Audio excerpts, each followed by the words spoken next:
अस्सलाम वालेकुम, मेरा नाम है doctor Numan Rana and today we are going to talk about dengue fever.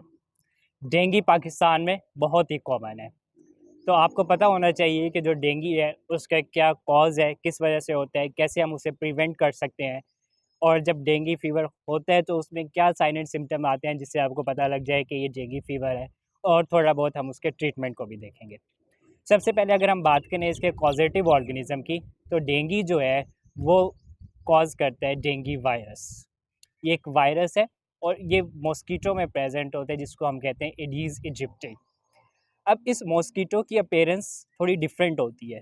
वो इस तरीके से कि इसके ऊपर थोड़े black and white spots present होते हैं पूरी बॉडी के ऊपर, जिससे हमें पता लग जाता है कि ये एडीज इजिप्टी है।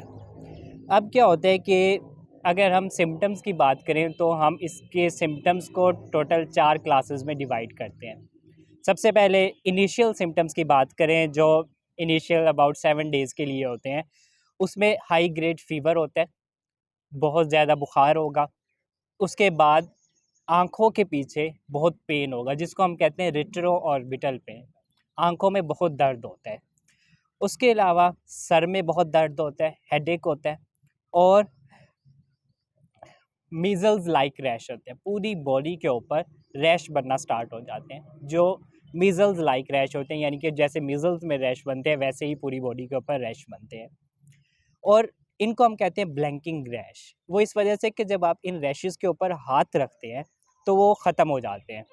वो धब्बे जो हैं बॉडी के ऊपर से ख़त्म हो जाते हैं जब आप किसी धब्बे के ऊपर हाथ रखेंगे, लेकिन जैसे ही आप हाथ उठाते हैं तो वो दोबारा से धब्बा जो है वो अपीयर हो जाता है। अब ये तो थे इनिशियल सिम्टम्स पहले 7 दिनों में।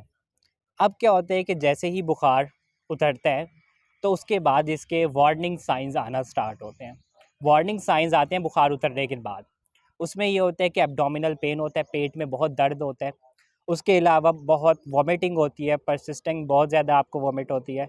उसके अलावा लीवर जो है वो इनलार्ज हो जाता है और पेट बड़ा हो जाता है। पेट बड़े होने की वजह ये है कि पेट के अंदर पानी जमा हो जाता है, जिसे हम कहते हैं एसाइटिस। पेट में पानी जमा हो जाना।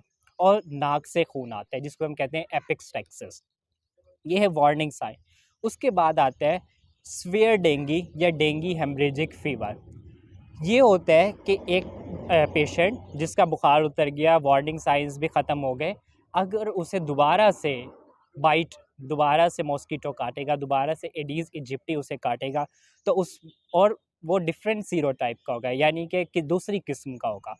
पहले एक किस्म के मॉस्किटो ने, मच्छर ने काटा उसे, और अब दूसरी किस्म का मच्छर जब उसे काटेगा तब जो होगा ये हेमरेजिक फीवर होगा। उसमें ये होगा कि दोबारा से बुखार बढ़ेगा, फीवर होगा दोबारा से।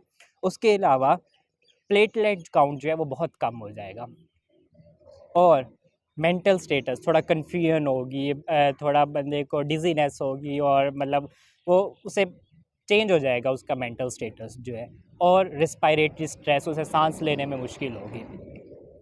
अब इसके साथ अगर शॉक डेवलप हो जाए, यानी कि ब्लड प्रेशर बहुत कम हो गया है, या आपके जो वाइटल ऑर्गन्स है उसके पास, यानी कि हार्ट के पास, ब्रेन के पास जो है ब्लड नहीं पहुंच रहा, तो उसमें शॉक डेवलप हो जाता है, तो उसे हम कहते हैं डेंगू शॉक सिंड्रोम। ये लास्ट स्टेज होती है डेंगू की, जिसमें सर्वाइवल का चांस जो है बहुत कम हो जाता है।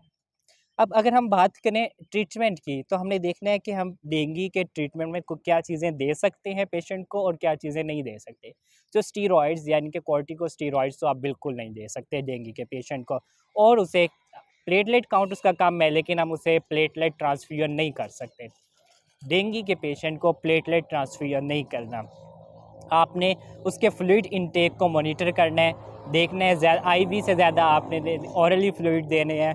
उसके अलावा उसका जो फ़ीवर है वो कंट्रोल करना है। यूजुअली उसमें आपने पैरासीटामोल, पैनाडोल वगैरह दे देनी है और उसको डिहाइड्रेशन से बचाना है पेशेंट को। ठीक है, तो ये हमारा थोड़ा-सा ओवरव्यू था आज डेंगू फ़ीवर के बारे में। ऐसी इन्फॉर्मेटिव वीडियोज़ देखने के लिए आप हमारा चैनल सब्सक्राइब करें। आज के लिए इतना ही। अल्लाह हाफ़िज़।